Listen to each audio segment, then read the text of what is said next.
Abakunzi b'urubuga rwa Vuga Yesu TV turabaramukije amahoro y'umwami wacu Yesu Kristo.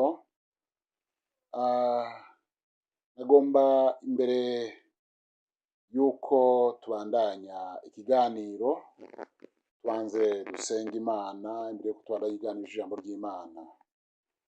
Mwami Imana yacu turagushimiye ko uri Imana y'icubahiro, Imana y'ububasha, Imana wakoranye n'abantu, Imana uyikora n'uyu munsi aho byagiye ku ntebe y'ubwami bwo mu ijuru.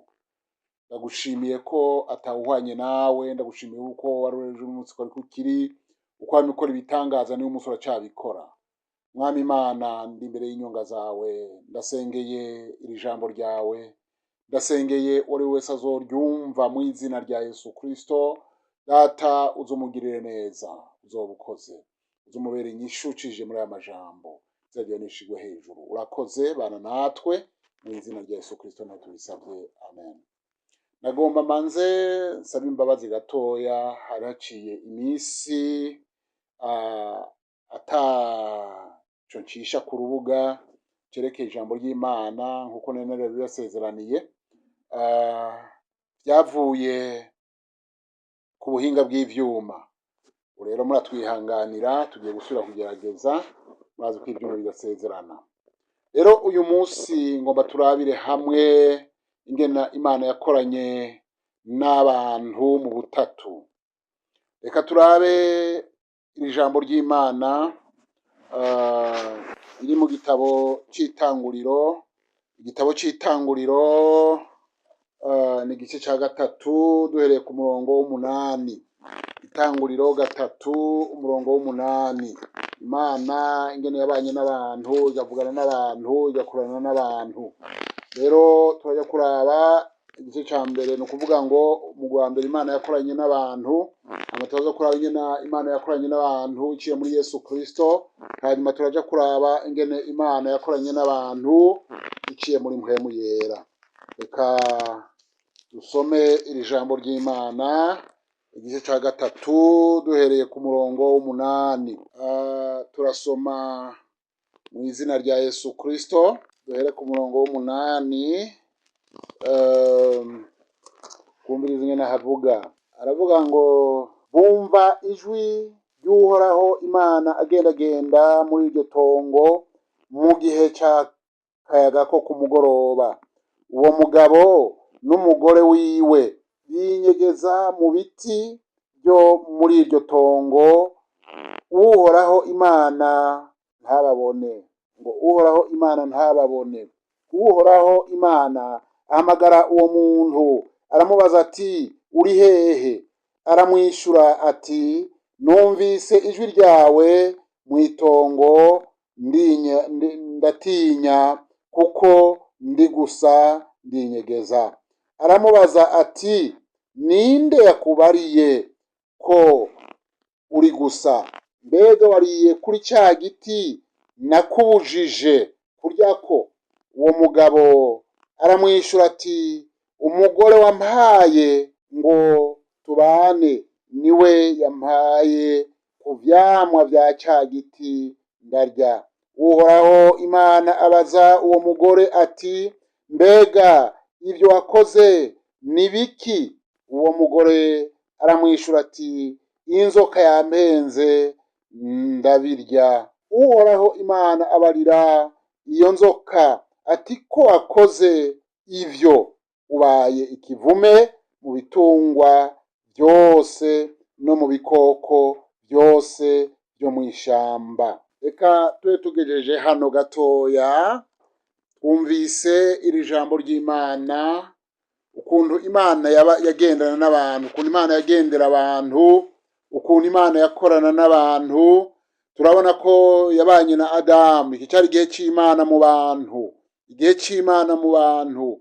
Imana yabaye mu bantu, Imana yakoranye n'abantu. Imaze kurema umuntu imushira mu itongo ryo muri Edeni, hanyuma iramubwira iti ni wewe uzoganza ibi bintu byose, ibiti byose, ivyamwa byose. Ariko Imana iraheza iramubwira iti ntuze urye ku giti c'ubugingo, ntuze unakoreko. Ariko Adamu ntiyumviye Imana. Adamu ntiyumviye Imana, umugore araheza aragenda yamura kuri cya giti cy'ubugingo ko yahenzwe n'inzoka. Reka tuje imbere mu isezerano rya kera, turabona ingene Imana yakoranye n'abantu. Imana yakoranye na Adamu, Imana yabanye na Adamu, kuko mu kumushyira mu itongo ryo muri Edeni yavuganye nawe iramubwira iti genda muri iryo tongo urikorere, ariko ntuze uryeho igiti cy'ubugingo. Turabona ingene Imana yabanye na Nowa. Mu isezerano rya kera Imana yabanye na Nowa iramubwira ko akwiye kubaza ubwato, kandi yamukijije umwuzure kuko Imana yakoranye nawe. Igihe Imana yakorana na Nowa mu kubaza ubwato, Nowa yagize ikiganza cy'Imana kuko yumviye Imana. Imana ishimwe. Hano turabona kandi ukuntu Imana yakoranye na Loti. Loti Imana yabanye nawe, Imana yamugiriye neza, Imana yamuhaye agakiza, imukiza umuriro kuko Loti yayigororokeye. Hano turabona ingena Imana yakoranye na Aburahamu. Aburahamu yamuhaye isezerano ry'uko azoba sekuruza w'amahanga. Rero ni ukuvuga Imana iri kumwe n'abana b'abantu, irabiyereka, igakorana nabo, ikavugana nabo, igaheza ikababwira icyo bazokora. Turabona hariya mu gitabo cy'abacamanza ko Imana yabanye n'abacamanza mu gucira imanza ihanga rya Isirayeli. Imana ishimwe.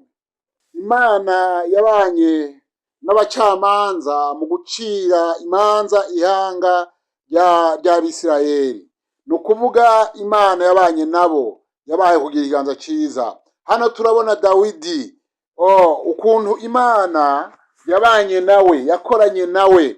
Hanyuma yari umwami w'Abisirayeli kandi yagize ikiganza cyiza, yakomeje kugira intsinzi, kuronka intsinzi kuko Imana yari kumwe nawe. Hano turabona ukuntu Imana yabanye na Mose. Mose yakuye ihanga rya Isirayeli mu gihugu cya Egiputa kuko yari kumwe n'Imana. Aha rero ni Imana yabanye n'abantu, yakoranye n'abantu. Singombye kuvuga byinshi, murabizi, kandi twovuga byinshi ku kuntu Imana yagiye ikorana n'abana b'abantu. Reka tuje imbere turabe ingene Yesu Kristo Imana yakoranye n'abantu iciye muri Yesu Kristo. Yesu Kristo yaje kubohora ababoshwe n'ivyaha. Yesu Kristo yaje kubohora ababoshwe n'indwara. Yesu Kristo ni ukuvuga yaje ari umukiza. Yesu yagiriye abantu neza, amaze kwicwa azira ibyaha by'abari mu isi, azira ibyaha byacu, yarazutse aja mu ijuru, avyagira uburyo bw'Imana, aca arungika mpwemu yera. Mpwemu yera akorana n'abantu nk'uko Yesu Kristo yari yasezeranye ko azoba arungikira umwitsa. Yesu Kristo amaze kuduzwa mu ijuru yarungitse mpwemu yera. Reka turabe ingene mpwemu yera yakoranye n'abantu. Imana ikorana n'abantu icishije muri mpwemu yera, kuko Imana yakoze mu butatu. Mpwemu yera amaze gutangwa yaciye akorana n'abantu gushika n'uyu munsi. Mpwemu yera arakorana n'abantu, naho muri iki gice cya gatatu cy'itanguriro tubona igitangaza cya mbere cyo gukiza indwara. Murantunga, mu gice cya gatatu cy'ibyakozwe n'intumwa tubona igitangaza cyo gukiza indwara biciye mu bushobozi bwa mpwemu yera. Ibimuga byaramugurutse, turabisoma mu byakozwe n'intumwa igice cya gatatu. Ikimuga cyaramugurutse.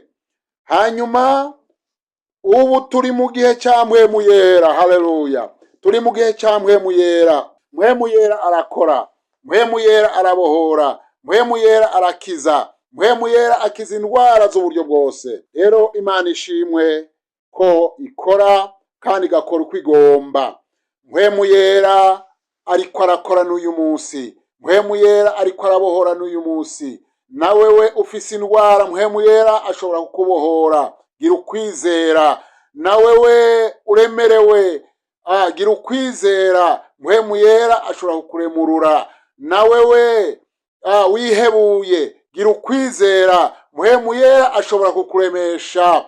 Haleluya. Kumbure hari bitumye wihebura, mpwemu yera arahari kugira ngo akuremeshe, kugira ngo abane nawe, kuko turi mu gihe cya mpwemu yera.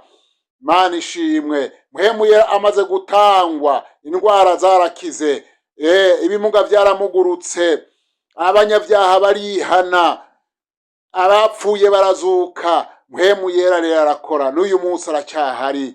Si ibyo gusa, mu gihe inzamba y'ibanga izovuga, mpwemu yera niwe azokura ishengero muri iyi si. Gira ukwizera rero, gira ukwizera, uhagarare mu kwizera, wature ibyaha byawe, wature ibikuboshe, ibikuremereye, wibwira Imana, hanyuma mpwemu yera niyaza gutora ishengero ryiwe, nawe uzoba urimwo.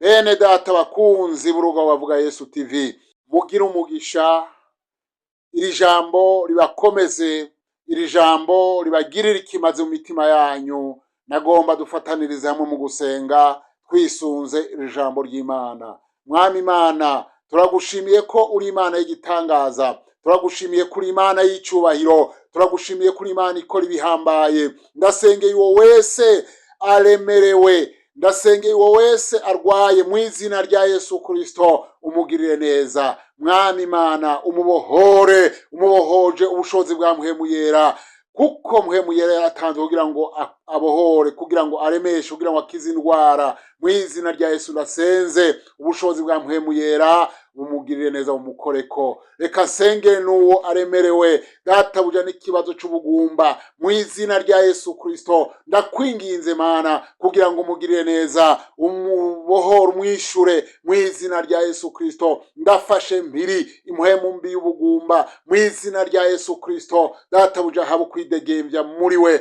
aronka ikibondo. Uyu muntu amaze igihe atagira ikibondo, mu izina rya Yesu Kristo umugirire neza. Urakoze Mana. Uyo muntu amaze igihe arwaye, mu izina rya Yesu Kristo numukize. Uyo muntu amaze igihe ari ku musego, mu izina rya Yesu Kristo niyakire ugukira. Uzoba ukoze Mana. Urakoze nyene icubahiro, urakoze kuri Imana yumva, urakoze kuri Imana yishura, urakoze kuri Imana ibohora, urakoze kubyumvise. Mu izina rya Yesu Kristo niho ndabisavye, amen. Mwari kumwe na mwene so Nimenya Emmanuel, umukozi w'Imana. Uyu mwanya mwakire umugisha uva kuri data wa twese. Muribuka gushirako sabone, hanyuma mwibuke no gupartaja, gusangiza abandi, kandi mwibagire commentaire. Ni wabona Yesu akugiriye neza, uratanga intahe, uravuga, uraja ku rubuga wandike icyo Imana yagukoreye. Yesu abahezagire. Ni wagomba kuvugana nanje naho, telefona ku Yesu abahezagire. Yesu abagirire neza, abaha umugisha. Murakoze.